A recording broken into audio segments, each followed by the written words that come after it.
Ma'am ఇప్పుడు ఫిబ్రవరి వస్తుంది కదా, అసలు ఫిబ్రవరి నెలలో ఏ ఏ రాశుల వారికి ఎలా ఉండిపోతుంది అంటారు? రాశి ఫలితాలు మాట్లాడుకుందాం. అందరికీ ఇంట్రెస్టింగ్ టాపిక్ కూడా నాది.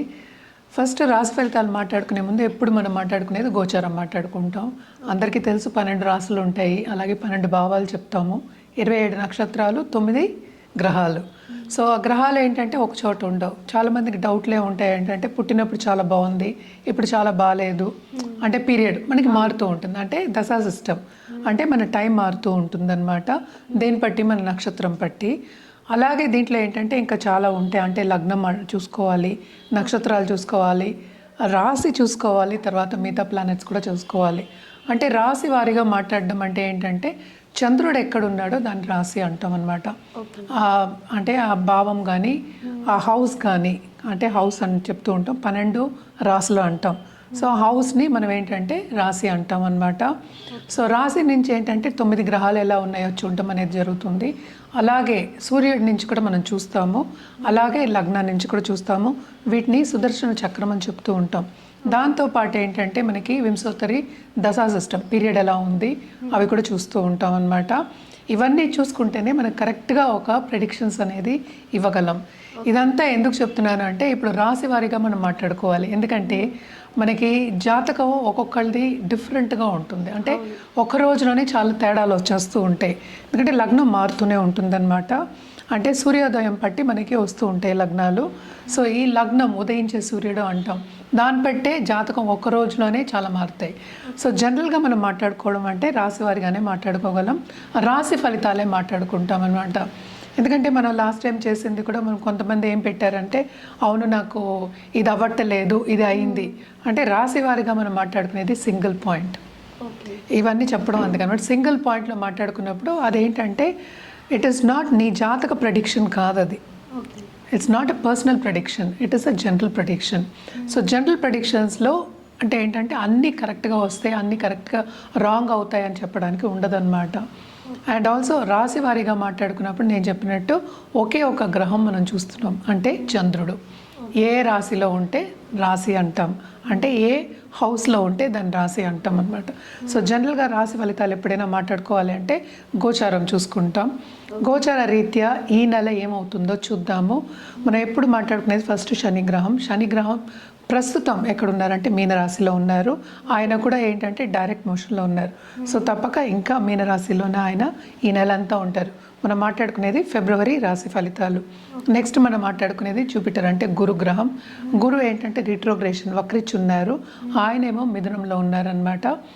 రాహు కేతువులు ఎక్కడున్నాయంటే మనకి కుంభంలో రాహు, అలాగే కేతు ఏమో మనకి సింహంలో ఉన్నారనమాట. ఇవి కూడా ఈ నెల అంతా ఇక్కడే ఉంటాయి. మనం ముందు కూడా మాట్లాడుకున్నాం, కూటమి జరుగుంది అంటే ఏంటి, ధనుర్రాశిలో. ఇప్పుడు అదే కూటమి మనకి మకరంలో జరిగింది. అంటే జనవరి మనకి తెలుసు మకరానికి మనకి సన్ వెళ్ళారు, అంటే మకర సంక్రాంతి కూడా మనం సెలబ్రేట్ చేసుకున్నాము.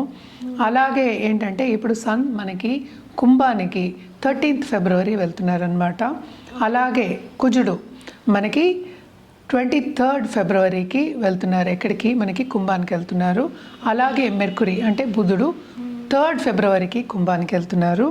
అలాగే శుక్రుడు 6th ఫిబ్రవరికి కుంభానికి వెళ్తున్నారు. సో కుంభంలో నేను చెప్పినట్టు మనకి మేజర్ గ్రహం అంటే రాహు గ్రహం ఉంది. అంటే మనం చూస్తున్నాం కూడా మనకి బయట చాలా ప్రపంచ యుద్ధాలు వస్తాయని, అన్ని రేట్లు ఎక్కువ అవడం కానీ, ఫారిన్ పాలసీస్ మారడం కానీ ఇవన్నీ కూడా జరుగుతున్నాయి. సో కొంతవరకు ఏంటంటే ఫారిన్ ట్రిప్స్ కానీ, ఫారిన్ లెట్స్ వెళ్ళాలి, అక్కడ సెటిల్ అవ్వాలి అనుకున్న వాళ్ళందరికీ కానీ, లేకపోతే అక్కడ ఉద్యోగం చేసిన వాళ్ళందరికీ కానీ, లేకపోతే బిజినెస్ చేసే అందరికీ కానీ మిశ్రమ ఫలితాలు, అలాగే గవర్నమెంట్ పాలసీస్ మీద ఆధారపడి ఉంటుందన్నమాట. సో కొంతవరకు కొన్ని రాసుల వారికి చాలా బాగుంది, కొన్ని రాసుల వారికి ఎప్పటిలాగే అంత బాగుండదు అని చెప్పడం జరుగుతోంది. అదొకటి కాకుండా అందరికీ ఏంటంటే శని వస్తే చాలా భయపడుతూ ఉంటారు. అంటే ఏలినాటి శని ఎవరెవరికి ఉందో అనేది ఫస్ట్ మాట్లాడుకుందాం. అంటే కుంభరాశి వాళ్ళకి లాస్ట్ ఘట్టం, అంటే లాస్ట్ 2.5 ఏళ్ళు, అంటే 2.5 ఏళ్ళకి ఒకసారి మనకి శని మారుతూ ఉంటాడు. సో లాస్ట్ ఘట్టం ఇంకా 1 సంవత్సరంన్నర ఉందన్నమాట. అలాగే మీనానికి ఏంటంటే 2వ ఘట్టం, అలాగే మేషానికి 1వ ఘట్టం. సో జనరల్గా మనం చూసాము అంటే ఇబ్బంది పడ్డం దేంట్లో, ఫైనాన్షియల్ సిచ్యువేషన్స్లో ఈ 3 రాసే వాళ్ళు ఇబ్బంది పడే మనకి సూచనలు ఇక్కడ కనిపిస్తున్నాయి. జనరల్గా ఎప్పుడు మనం చెప్పే పరిహారాలు ఏంటంటే నవగ్రహాల చుట్టూ ప్రదక్షిణ చేయండి అని ఎప్పుడు చెప్తూనే ఉంటాను నేను.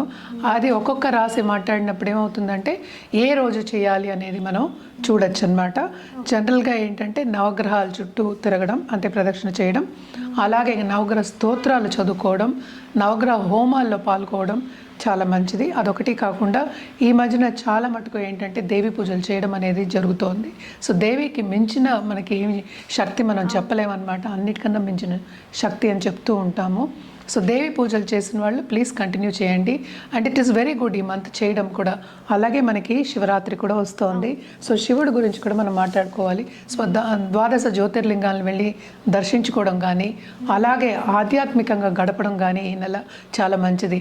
ఎందుకనంటే శివరాత్రి రోజు అంటే మాస శివరాత్రి అంటే చతుర్దశి రోజు కూడా చాలా చాలా మంచిది. ఆ ఎనర్జీ అనేది ఏంటంటే సెల్ఫ్ హీలింగ్కి, సెల్ఫ్ ఇంప్రూవ్మెంట్కి, అలాగే ఏంటంటే మెడిటేషన్ చేయడానికి ఎనర్జీస్ అంటే ఏంటి మన ఎనర్జీస్ సరౌండింగ్ అస్ అంటే ఏంటి యూనివర్స్ ఎనర్జీస్ అనేవి సహకరిస్తాయి. చాలా పాజిటివ్ ఎనర్జీ ఉంటుంది. సో తప్పక ఏదైనా సరే మన శివరాత్రి పండగ కింద కాకుండా మనం ఏంటి self healing, self questioning, self improvement and also ఆధ్యాత్మికంగా గడపడానికి మనం చెప్తాం.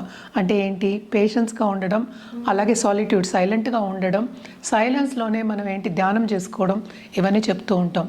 అదంతా ఎందుకు మనం సరిదిద్దుకోవడానికి, మనకి ఏం కావాలో అని ఫస్ట్ తెలుసుకోవడానికి.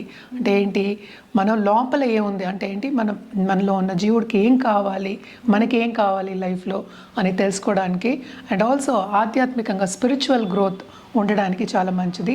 అదే ఈరోజు కూడా ఏంటంటే ఉపదేశం తీసుకోవడం అనేది కూడా చాలా మంచిదన్నమాట. సో తప్పక ఉపదేశం తీసుకోండి. లేకపోతే రాత్రి అంతా జాగారం చేసి శివనామంతో జాగారం చేసి శివుని తలుచుకుంటూ తెల్లారగట్ట అంటే లేచి మళ్ళీ మన కార్యక్రమం చేసుకోవడం అనేది చాలా మంచిదన్నమాట. అందుకనే ఈరోజు కూడా ఎక్కువ ఏంటంటే మన ప్రసాదాలు కూడా చెప్పాము. అండ్ ఆల్సో మనకి ఎక్కువ అంటే పండగ కింద మనం చెప్పాం, అంటే పెద్ద పండగ అన్నట్టు చెప్పాం. ఏదైనా సరే ఆధ్యాత్మికంగా చేసుకోవడం, మనకి మనం ఇంప్రూవ్ చేసుకోవడానికి చెప్తూ ఉంటాము. సో జనరల్గా ఏంటంటే నీళ్ళు పాలు ఏంటంటే శివుడికి ఏం వేస్తాం, ఇవే వేస్తాం, పళ్ళు ఇవే ఉంటాయి ఎక్కువ. ఇది అన్న పాయసాలు లేకపోతే పరవానాలు అంటే అరిసెలు ఇలాంటివి పెద్ద పండగ కింద మనం తీసుకోకుండా ఆధ్యాత్మికంగా స్పిరిచువల్ గ్రోత్ గురించి మనం ఆలోచించుకుని, ఎందుకంటే ఇది కూడా వెరీ ఇంపార్టెంట్ లైఫ్కి కనుక తప్పక ఆలోచించుకుని ముందుకెళ్ళడం అనేది చాలా మంచిది. మేడం ఈ ఫిబ్రవరి నెలలో ధనుసు రాశి వారికి ఎలా ఉండబోతుంది అంటారు? ధనుసు రాశి వాళ్ళు కూడా అదృష్టవంతులనే చెప్పాలి. ఈ రాశికి అధిపతి ఏంటంటే చూస్తున్నారు అండ్ ఏంటంటే సెకండ్ హౌస్లో కలయిక జరుగుతుంది. ఇప్పుడేమో అదే థర్డ్ హౌస్కి వెళ్తుంది. సో తప్పక ఏంటంటే తోబుట్టువులతో కలయిక ఉంటుంది. ఎవరైనా సరే తోబుట్టువులతో కొంచెం ఎడబాటు వచ్చింది అన్న వాళ్ళందరూ కలిసే ఛాన్సెస్ ఎక్కువ కనిపిస్తున్నాయి అన్నమాట. అండ్ ఆల్సో స్టూడెంట్స్కి కానీ లేకపోతే నాలెడ్జ్ ఇండస్ట్రీలో ఉన్నవాళ్ళు అంటే ట్రైనింగ్ ఇండస్ట్రీలో ఉన్న వాళ్ళందరికీ తప్పక చాలా బాగుంటుంది. విస్తరిస్తుంది, పైకి వచ్చే ఛాన్సెస్ కూడా మనకి ఎక్కువ కనిపిస్తున్నాయి అన్నమాట. ఆధ్యాత్మికంగా కూడా గ్రోత్ అనేది మనకి ఎక్కువ కనిపిస్తుంది. ఒక గురువు కింద వెళ్ళే ఛాన్సెస్ మనకి ఎక్కువ కనిపిస్తున్నాయి. అంటే ఒక గురువుని పాటించడం కానీ, ఒక సంఘంలోకి వెళ్ళడం కానీ, వాళ్ళకి మంచి కార్యాలు చేయడం కానీ మనకి కనిపిస్తుంది అనమాట. ఏంటి చురుగ్గా ఏంటంటే పాల్గొని రిలీజియస్ కాంగ్రిగేషన్స్లో పాల్గొని తప్పక ఏంటంటే ఎంజాయ్ చేసి చేయడం కానీ, దానికి విరాళాలు ఇవ్వడం కానీ, అట్ ద సేమ్ టైం ఏంటంటే బాగా పాల్గొని ముందుకెళ్ళడం కానీ మనకి ఎక్కువ కనిపిస్తుంది అనమాట. అలాగే ఇంట్లో కూడా శుభకార్యాలు జరిగే ఛాన్సెస్ కనిపిస్తున్నాయి. అంటే ఏంటి ఒక పూజ కానీ లేకపోతే ఏంటంటే ఒక పెళ్ళిళ్ళు కానీ అంటే శుభకార్యాలు ఏదైనా సరే ఒక వ్రతం కానీ ఇలాంటివి ఎక్కువ కనిపిస్తున్నాయి అన్నమాట. దానికి ఖర్చు పెట్టే ఛాన్సెస్ కూడా మనకి ఎక్కువ కనిపిస్తున్నాయి. అంటే ఖర్చు అనేది చాలా ఎక్కువ అని చెప్తున్నాను అనమాట. అలాగే మనం చూసాము అంటే 12th లార్డ్ ఏంటంటే ఎగ్జాల్టేషన్, సెకండ్ హౌస్లో ఎగ్జాల్టేషన్ పొజిషన్లో ఉన్నారు. తప్పక రాబడి అనేది కనిపిస్తుంది, అలాగే పోబడి అనేది కూడా కనిపిస్తుంది. సో వీళ్ళకి కెరీర్ పాత్లో ఆపర్చునిటీస్ అనేవి చాలా ఎక్కువ కనిపిస్తున్నాయి. అండ్ ఆల్సో బిజినెస్ పీపుల్కి తప్పక పార్ట్నర్షిప్ బిజినెస్లో బాగా విస్తరిస్తుంది, పైకి వచ్చే ఛాన్సెస్ మనకి ఎక్కువ కనిపిస్తున్నాయి అన్నమాట. అండ్ ఆల్సో ఏంటంటే కన్సల్టెంట్, ఇండిపెండెంట్ కన్సల్టెంట్స్ కానీ నేను ఇందాక చెప్పినట్టు ఆన్లైన్ కన్సల్టెంట్ కానీ ఆన్లైన్ బిజినెస్ చేసే వాళ్ళకి కానీ తప్పక బాగుంటుంది, రాబడి అనేది ఎక్కువ వచ్చే ఛాన్సెస్ మనకి కనిపిస్తున్నాయి అన్నమాట. హెల్త్ రీత్యా మనం చూసామంటే జూపిటర్ బ్లెస్సింగ్ ఉంది. సో తప్పక ఏదైనా చిన్న నలతలే ఉన్నాయి కానీ పెద్ద నలతలు అంటూ ఏమీ ఎక్కువ కనిపించట్లేదు. అలాగే దాంపత్య జీవితంలో కూడా అనుకూల పరిస్థితి అనేది మనకి కనిపిస్తోంది. ఈ నెలలో స్టేటస్ ఇంప్రూవ్ అయ్యే ఛాన్సెస్ అంటే ఫ్యామిలీ పరంగా స్టేటస్ ఇంప్రూవ్ అయ్యే ఛాన్సెస్ మనకి ఎక్కువ కనిపిస్తున్నాయి అన్నమాట. అలాగే ప్రముఖుల వ్యక్తుల సత్సంబంధాలు ఏర్పడతాయి, వాళ్ళే పైకి తీసుకెళ్ళే ఛాన్సెస్ కూడా మనకి ఎక్కువ కనిపిస్తున్నాయి అన్నమాట.